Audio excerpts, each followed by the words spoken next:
I've been talking this entire time and had it muted. So let's start again.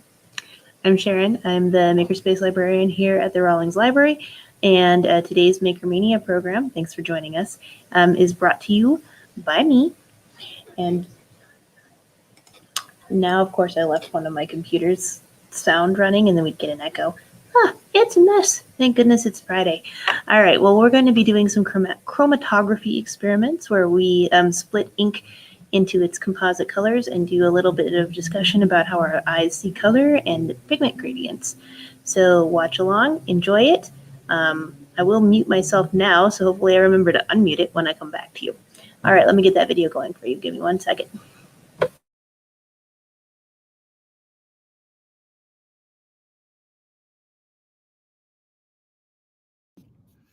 Hi everyone, and welcome again to another Maker Mania. I'm Sharon, I'm your Makerspace librarian, and today we're going to be doing a project with chromatography. So chromatography is the graphing of color and the splitting and identifying of different colors.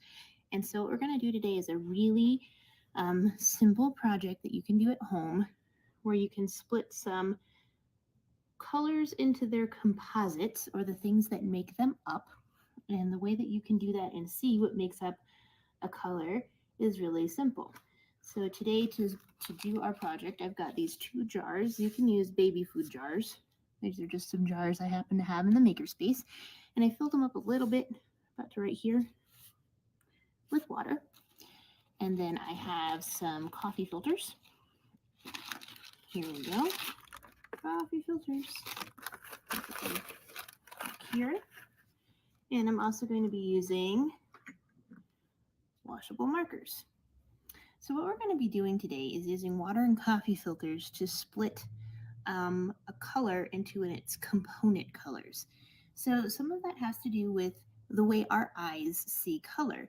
So when we're thinking about something like black, here, I have a black marker, what black really is when our eyes are looking at it is that all of the colors in the spectrum of light, so the whole Roy G. Biv spectrum of the rainbow, are being absorbed in black. So that's why it looks black. It's all the colors all mixed together. But when we make black ink, that's not necessarily how it works. We just mix a bunch of different darkish pigments together to get something that our eye perceives as black. It may not actually be black in reality. When you think about a color like brown, which is a dark color, of course, brown is often made up of colors together like red and green. So red, blue, and green, and yellow, which because green is blue and yellow, all of the primary colors mixed together tend to make what our eye perceives as brown. So what our eye perceives as a color isn't necessarily what the color actually is. And so for this particular experiment, we're going to go ahead and take these 2 dark colors and see what colors actually make them up. And by doing that, we're going to create a chromatograph, so a graph of color. And the project is really simple. What we're going to do is take one of these coffee filters, and we're just going to draw a circle on it in one of these colors. So I'm going to go ahead and draw a circle on each one with black and one with brown.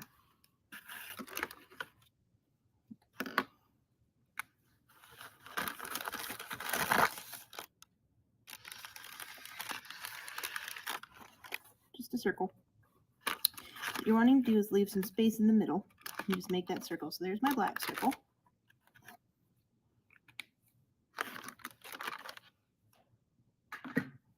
And here's my brown circle. I don't have a lot of pigment in the brown, so I might actually not use brown. I might use purple. Purple is another dark color. You think maybe that purple is made up of blue and red, but in reality it's not. It's made up of a bunch of different colors that you might not think of right away. So we'll go ahead and use purple. This color theory isn't always what we use for ink. So this is purple and this one's black. The experiment is going to be that we're going to take our coffee filter and kind of fold it up so that there's a point at the bottom, like so. Okay. And we're just going to take that coffee filter and put it into the water so that the point part touches the water, but the water doesn't touch the ink. And that's going to cause the water to flow up the coffee filter and hit that ink in a more diluted manner and cause it to disperse, and it will make it split a bit into its composite colors. So that's the purple one. We're going to get that one cooking. And while it's thinking about itself, we'll do the black.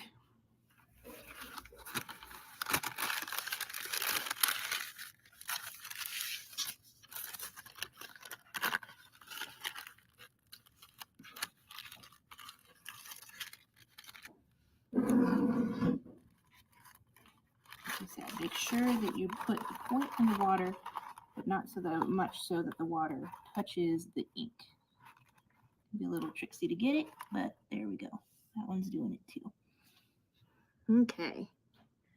So I'm going to let those guys go for another couple minutes, and we'll be able to see in just a minute or two what the colors are that are actually making up those colors there. So you can do this with all kinds of different ones, all kinds of different colors that you want to choose, but it does need to be a washable marker. That's part of the trick, is that it does need to be water soluble, and you need to be able to use something like tissue paper or a coffee filter. And a coffee filter is really good because it will hold together when it's wet and then it will dry. Another fun thing is that once these guys are dry and we take a peek at them, they sort of look tie-dye, and so you can use those coffee filters to make tissue paper flowers, or you can use them to make butterflies, and they'll be really, really pretty. So you don't need to worry about wasting the coffee filter when you're done, because it's so pretty. After you do the chromatograph on it, you can turn it into a craft project and not be sad about it. So actually, I do have a clothespin right here, so I'll show you how to make a craft project out of them. So we're going to give that about one more minute to sit and think, and then we'll unfold them and take a peek at them and see what we think about them. So as you can tell here already, that ink has been wicking up from the paper and going up the coffee filter. And it may not go all the way up to the top. That's okay. For this experiment's purposes, what we're really just wanting to do is see what colors that ink splits into. So I think I'm going to let the purple one sit a little bit longer, but I'm going to pull this black one out. Before I even unfold it, you can see that it's split into a blue up here and kind of a reddish purple down here, and that's still black because it hasn't quite got all the water out of it yet. We'll go ahead and open that up.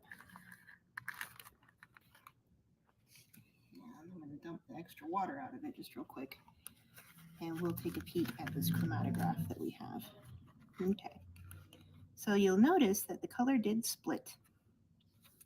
I'm going to kind of put it up against something dark here. I also have another one of these. I'll show it to you. But see how that blue split out of there? It's like a turquoise blue. You wouldn't have thought that was in that black ink, but it is. It's one of those things that when we mix it with some purple, which you can see there's some dark purple and kind of red in here too, those colors all together look like black to our eye. But that black is never actually truly black because there's no way that we can physically recreate it except for in a lab. So there are some pigments out there that they call true black or blackest black, and those have been created in a lab to be where they completely do absorb all that light, and they look almost like nothing. They look like a void. All right, here is one that I did in black earlier. If you look up there at the top, you can see how it's split into the purple and the blue. This one's mostly dry. All right, so now let's take a peek at one I haven't tried yet, and that is the purple. Let's see what that's split into, if it's split into anything that we think is exciting. So in case you're wondering, the color turquoise in real life is actually called cyan.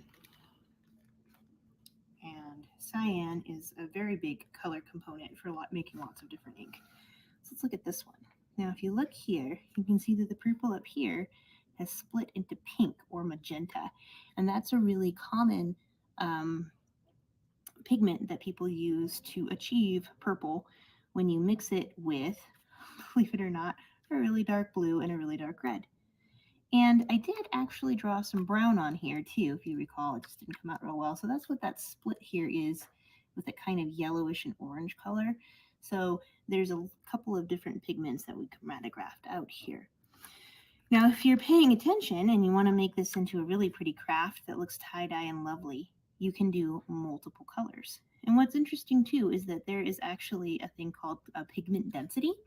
So as they spread out, the less dense pigments go to the top of the paper and the denser ones stay down. So you'll notice that these guys right here, those really dark kind of brown, really dark red and blue pigments, they stayed kind of closer to the bottom of the paper, and the rest of it, like the pinks up here, spread out.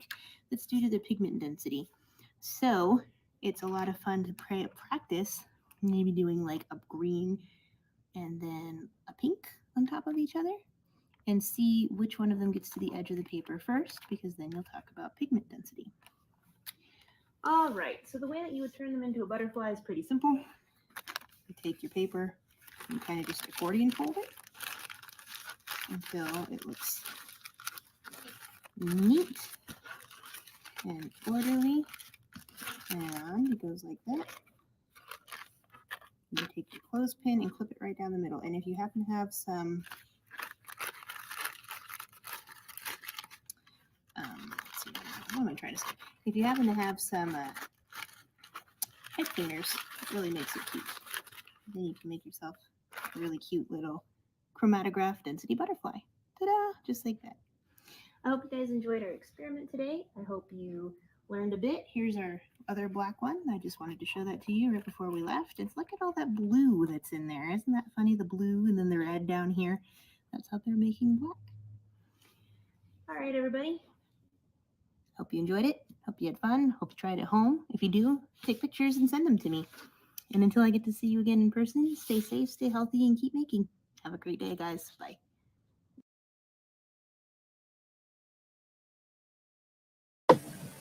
I remembered to unmute my mic this time.